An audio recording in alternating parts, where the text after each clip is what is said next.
It makes me so upset. It's all I can think about.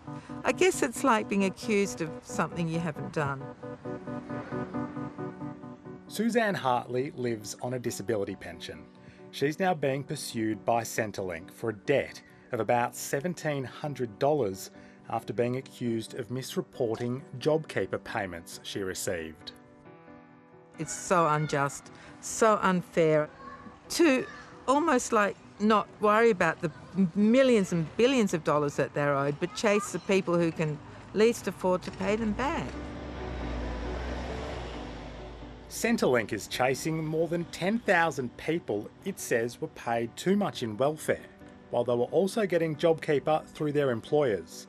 The opposition says the government also needs to pressure companies that were profitable while receiving JobKeeper to repay the taxpayer support they received. These firms need to look hard at their consciences, and the government needs to put a bit of pressure on. We are living in unprecedented times. At the end of March last year, the government announced the $1,500 a fortnight wage subsidy for permanent staff and long-term casuals in eligible businesses. To be eligible, the turnover of the business will need to have fallen by 30% or more, or in the case of a business with an annual turnover of more than $1 billion, by 50% or more.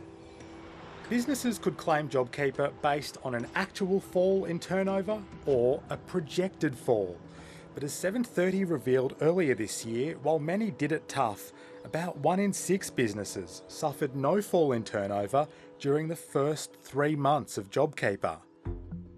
Those employers racked up about $4.5 billion in payments, despite experiencing no fall compared to the year before. Of that amount, businesses that actually increased their turnover by as much as half got about $3 billion. Those that saw turnover grow by more than half, but didn't quite double their money, accrued nearly $600 million. For companies that doubled their turnover for the period, the amount was more than $300 million. While for businesses that tripled their turnover, another $350 million in taxpayer subsidies flowed. At Harvey Norman, we're here to help. One company that increased turnover for the period was Harvey Norman. Yesterday, the retailer announced it had repaid some of its JobKeeper subsidies after months of pressure. Not that Chairman Gerry Harvey wanted to promote the donation during a radio interview that lasted all of 2 minutes. Why are you paying back that $6 million? I'm not talking about JobKeeper. I'm just getting a bit angry with you. I'm sorry. Okay? That's okay. Do you want to finish that answer or not? No, I've got to go. Bye. That hasn't happened in a while. It makes me really angry. Why do you help the people that don't need help, and yet you don't help the people who do need help? Suzanne was working 1 day a week for a telephone counselling service when JobKeeper was announced and knew she needed to check the impact on her pension. Every step of the way I was making contact with Centrelink and asking them, what should I do? She now faces having her Centrelink payments slashed. She currently receives less than $500 a week. I'm not sure what I'll do.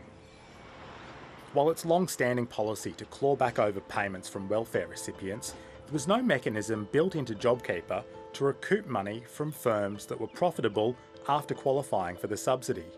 And once companies entered JobKeeper, their turnover wasn't retested until September last year, about 6 months after the scheme was announced.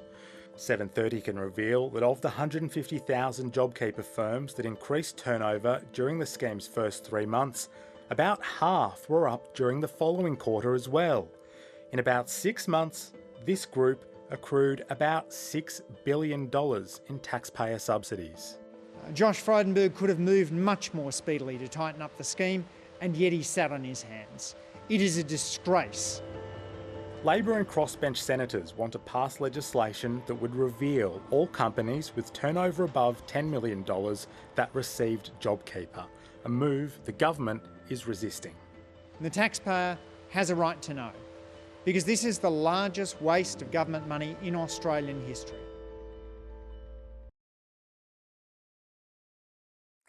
Hi, I'm Lee Sales. Thanks for watching this story. If you'd like to watch more of 730's stories, they are on the left of your screen. And tap on the button below to subscribe and get the latest from ABC News.